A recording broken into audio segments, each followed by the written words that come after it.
संसद की कार्रवाई के दौरान सांसदों के निलंबन ने नई बहस को जन्म दे दिया है। एक तरफ कहा जा रहा है कि इन सांसदों का व्यवहार संसदीय गरिमा के अनुकूल नहीं था, इसीलिए उन पर गाज गिरी, तो वहीं विपक्ष का कहना है कि इन सांसदों पर गैर जरूरी रूप से कड़ी कार्रवाई की गई है।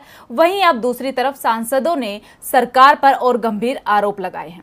बीजेपी के सांसद सड़क से लेकर संसद तक हंगामा करें तो कोई कार्रवाई नहीं होगी।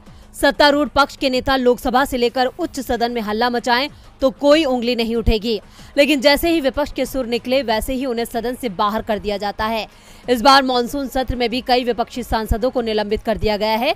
इस दौरान विपक्षी दलों ने आरोप लगाया कि सरकार ने कई ऐसी सुविधाएं वापस ले ली हैं जो संसद परिसर में धरना दे रहे निलंबित सांसदों को मुहैया कराई गई थी। दरअसल निलंबित सदस्यों ने बुधवार को अपना 50 घंटे का धरना शुरू किया था, जो शुक्रवार तक जारी रहा। इस दौरान संसदीय सचिवालय ने उनके लिए 2 एम्बुलेंस, चिकित्सक और 2 ड्राइवर और 2 अन्य कर्मचारी की सुविधा उपलब्ध कराई थी, लेकिन बाद में उसे वापस ले लिया गया। इन आरोप से साफ है कि मोदी सरकार विपक्ष पर किस कदर सख्त है। वहीं दूसरी तरफ आंकड़े भी बताते हैं कि सरकार ने विपक्ष की आवाज को दबाने की कोशिश की है।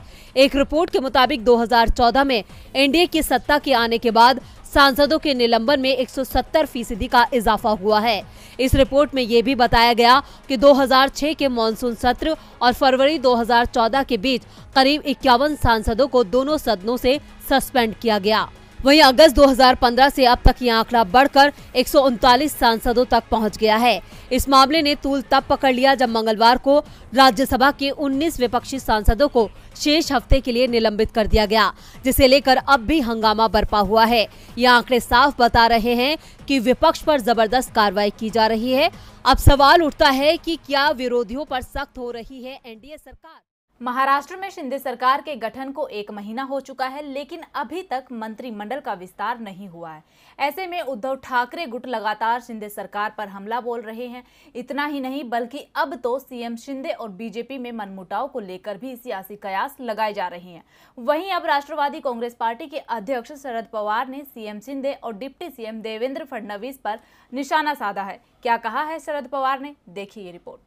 महाराष्ट्र में बीजेपी और शिंदे सरकार के कैबिनेट विस्तार को लेकर सियासी गहमागहमी का माहौल है, क्योंकि एकनाथ शिंदे को मुख्यमंत्री पद की शपथ लिए करीब 1 महीना हो चुका है, मगर अभी तक मंत्रिमंडल में 2 ही लोग हैं। ऐसे में विपक्ष की तरफ से लगातार सवाल उठाए जा रहे हैं और शिंदे सरकार पर निशाना साधा जा रहा है। वहीं अब राष्ट्रवादी कांग्रेस पार्टी के अध्यक्ष शरद पवार ने मुख्यमंत्री एकनाथ शिंदे और डिप्टी सीएम देवेंद्र फडणवीस की सरकार पर निशाना साधते हुए कहा कि राज्य में बाढ़ के हालात है, लेकिन मंत्रिमंडल विस्तार का कोई संकेत नहीं है। मुख्यमंत्री शिंदे को विपक्षी नेताओं की तरफ से प्रभावित इलाकों के किए जा रहे दौरे को देखना चाहिए और सीखना चाहिए, ताकि लोगों को राहत मिल सके। 1 महीना होने को आया है, लेकिन मंत्रियों का कोई अता पता नहीं है। किसान मुश्किल में हैं। ऐसी स्थिति में काम करने के लिए मंत्रियों की टीम की जरूरत है। इसके साथ ही उन्होंने तंज कसते हुए कहा कि मुख्यमंत्री और उप मुख्यमंत्री को भरोसा है कि वे अकेले सरकार चला लेंगे। तो उधर सीएम शिंदे का कहना है कि 2 से 3 दिन में मंत्रिमंडल का विस्तार होना है, लिहाजा उनके गुट वाली शिवसेना के 39 विधायकों के साथ ही बीजेपी के तमाम विधायकों के दिल की धड़कनें बढ़ चुकी है। मंत्री बनने के लिए उनका नंबर आएगा कि नहीं। इसके अलावा शरद पवार ने कहा कि उन्हें नहीं पता चुनाव कब होंगे, लेकिन जब भी होंगे उनकी पार्टी उसके लिए तैयार है। जब लोग मतदान करेंगे तब नजारा अलग ही होगा। तो वहीं स्थानीय निकाय चुनाव को लेकर कहा कि महाविकास अघाड़ी के लिए जरूरी है कि वो मिलकर चुनाव लड़े, और अगर गठबंधन होता है तो ये अच्छा होगा। शरद पवार ने अपने इस बयान में साफ संकेत दिए हैं कि वो गठबंधन चाहते हैं, लेकिन शिवसेना की तरफ से फिलहाल इस तरह का कोई भी संकेत नहीं मिला है। यूपी की राजधानी लखनऊ में बने लुलु मॉल को लेकर छिड़ा विवाद थमने का नाम नहीं ले रहा है। जब से मॉल का उद्घाटन हुआ है, तब से कभी शॉपिंग मॉल में नमाज पढ़ने को लेकर तो कभी हनुमान चालीसा के पाठ करने को लेकर ये मॉल सुर्खियों में रहा है। वहीं अब एक बार फिर सपा नेता आजम खान ने लुलु मॉल को लेकर बीजेपी और आरएसएस पर निशाना साधा है। क्या कहा है आजम खान ने, देखिए ये रिपोर्ट। उत्तर प्रदेश के लखनऊ में बने लुलु मॉल का 10 जुलाई को उद्घाटन हुआ था, जिसके बाद से ये मॉल सुर्खियों का हिस्सा बना हुआ है। दरअसल सबसे पहले मॉल में नमाज पढ़ने को लेकर विवाद शुरू हुआ और फिर हनुमान चालीसा को लेकर विवाद बढ़ता ही चला गया, जिसके बाद राजनीतिक दलों की बयानबाजी भी तेज हो गई। वहीं अब समाजवादी पार्टी के नेता आजम खान का बयान सामने आया है। उन्होंने कहा कि लुलु मॉल के मालिक M.A. यूसुफ अली का RSS से सीधा संबंध है। यूसुफ अली RSS के लिए धन जुटाने का काम करते हैं और वे राज्य में सांप्रदायिक सद्भाव खराब करना चाहते हैं और लुलु मॉल के ही लोग कुछ लोगों को नमाज के लिए लेकर आए थे और इसके कारण ही सारा विवाद खड़ा हुआ और बयानबाजी हुई थी। ऐसे में अब इसका नाम बदलना चाहिए, लेकिन वो इस नाम से कमा रहे हैं, इसीलिए वो नाम नहीं बदलेंगे। वो अपने गिरेबान में मुंह डाले और फिर वो जवाब दे। हमसे इस मुद्दे पर जवाब नहीं लिया जाएगा। आजम खान अपने बयान में साफ कह रहे हैं कि लुलु मॉल में हुई नमाज की घटना भारतीय जनता पार्टी और RSS की साजिश है।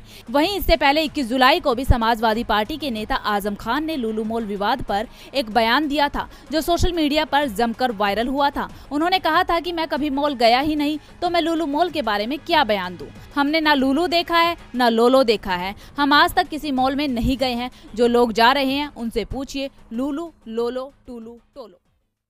यूपी में इसी महीने 16 जुलाई को प्रधानमंत्री नरेंद्र मोदी ने बुंदेलखंड एक्सप्रेसवे का उद्घाटन किया था।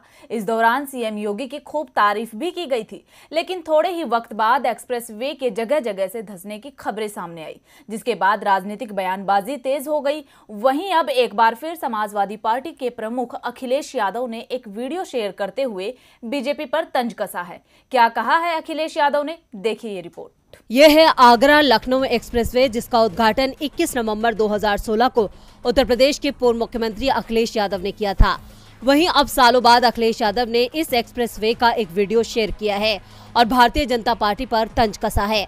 दरअसल अखिलेश यादव ने वीडियो में आगरा लखनऊ एक्सप्रेसवे की तुलना बुंदेलखंड एक्सप्रेसवे से की है, क्योंकि बुंदेलखंड एक्सप्रेसवे का उद्घाटन 16 जुलाई 2022 को प्रधानमंत्री नरेंद्र मोदी ने किया था, लेकिन थोड़े समय बाद ही एक्सप्रेसवे जगह जगह से धंस गया। अब अखिलेश यादव ने दोनों एक्सप्रेसवे की तुलना करते हुए कहा कि ये गनीमत है कि पाबंदी के बावजूद हाथी जी सपा के बनाए मजबूत आगरा लखनऊ एक्सप्रेसवे पर विचरण कर रहे हैं। कहीं गलती से ये बुंदेलखंड एक्सप्रेसवे पर चले गए होते तो गुणवत्ता का मारा वो बेचारा इनका वजन सह नहीं पाता, वो खुद खंडित होता और ये चोटिल एक्सप्रेसवे सुरक्षा कहाँ है। अखिलेश यादव ने अपने ट्वीट में बुंदेलखंड एक्सप्रेसवे की गुणवत्ता पर सीधे सवाल उठाए हैं और ये पहली बार नहीं है, बल्कि जब से एक्सप्रेसवे के धंसने की खबरें सामने आई हैं, तब से ही सपा अध्यक्ष अखिलेश यादव बुंदेलखंड एक्सप्रेसवे की खामियों को लेकर लगातार प्रदेश की योगी सरकार के खिलाफ मुखर हैं। अखिलेश यादव ने हाल ही में बुंदेलखंड एक्सप्रेसवे का दौरा भी किया था। उस दौरान भी उन्होंने एक्सप्रेसवे की गुणवत्ता को लेकर योगी सरकार को जमकर आड़े हाथों लिया था। इसके साथ ही आपको बता दें कि इस वीडियो में आपको जो हाथी नजर आ रहा है, उसे लेकर उत्तर प्रदेश एक्सप्रेसवे के औद्योगिक विकास प्राधिकरण के CEO अविनाश अवस्थी ने बताया कि यह हाथी आगरा के पास देखा गया है। हालांकि कोई नुकसान नहीं हुआ। यह हाथी एक्सप्रेसवे पर भटक गया था। उसका महावत बारिश से बचने के लिए एक तरफ रुक गया था। बाद में महावत अपने हाथी को ले गया। उसके खिलाफ कोई कार्रवाई नहीं की गई। न्यायपालिका लोगों के अधिकारों की रक्षा करती है, विवादों को कानून के तरीके से सुलझाती है और ये सुनिश्चित करती है कि लोकतंत्र की जगह किसी एक व्यक्ति या फिर कोई एक समूह की तानाशाही ना ले। लेकिन अब चीफ जस्टिस NV रमन ने न्याय को लेकर एक बड़ा बयान दिया है। क्या कहा है चीफ जस्टिस ने, देखिए ये रिपोर्ट। न्यायपालिका से लोगों की काफी उम्मीदें जुड़ी होती हैं। हर व्यक्ति को जब भी इंसाफ चाहिए होता है, वो न्यायपालिका का दरवाजा खटखटाता है। लेकिन आज चीफ जस्टिस NV रमन ने लोकतंत्र और न्याय की सच्चाई को उजागर किया है। दरअसल चीफ जस्टिस NV रमन ने भारतीय जिला विधिक सेवा प्राधिकरण की पहली बैठक में हिस्सा लिया। इस दौरान उन्होंने कहा कि लोगों को सक्षम बनाने में प्रौद्योगिकी बड़ी भूमिका निभा रही है। साथ ही उन्होंने न्यायपालिका से न्याय देने की गति बढ़ाने के लिए आधुनिक प्रौद्योगिकी उपकरण अपनाने की अपील की। जस्टिस रमन ने कहा कि सामाजिक, आर्थिक और राजनीतिक न्याय की इसी सोच का वादा संविधान की प्रस्तावना हर भारतीय से करती है। वास्तविकता ये है कि आज हमारी आबादी का केवल एक छोटा हिस्सा ही न्याय देने वाली प्रणाली से जरूरत पड़ने पर संपर्क कर सकता है। जागरूकता और आवश्यक संसाधनों की कमी के कारण अधिकतर लोग मौन रहकर पीड़ा सहते रहते हैं। इसके अलावा चीफ जस्टिस ने कहा कि आधुनिक भारत का निर्माण समाज में असमानताओं को दूर करने के लक्ष्य के साथ किया गया था। लोकतंत्र का मतलब सभी की भागीदारी के लिए स्थान मुहैया कराना है। सामाजिक उद्धार के बिना ये भागीदारी संभव नहीं होगी। न्याय तक पहुंच सामाजिक उद्धार का एक साधन है और जिन पहलुओं पर देश में कानूनी सेवा, अधिकारियों के हस्तक्षेप और सक्रिय रूप से विचार किए जाने की आवश्यकता है, उनमें से एक पहलू विचाराधीन कैदियों की स्थिति है। उन्होंने कहा कि प्रधानमंत्री और अटॉर्नी जनरल ने मुख्यमंत्रियों और मुख्य न्यायाधीशों के हाल ही में आयोजित हुए सम्मेलन में भी इस मुद्दे को उठाया था। मुझे ये जानकर खुशी हो रही है कि राष्ट्रीय कानूनी सेवा प्राधिकरण विचाराधीन कैदियों को राहत देने के लिए सभी हितधारकों के साथ सक्रिय रूप से सहयोग कर रहा है।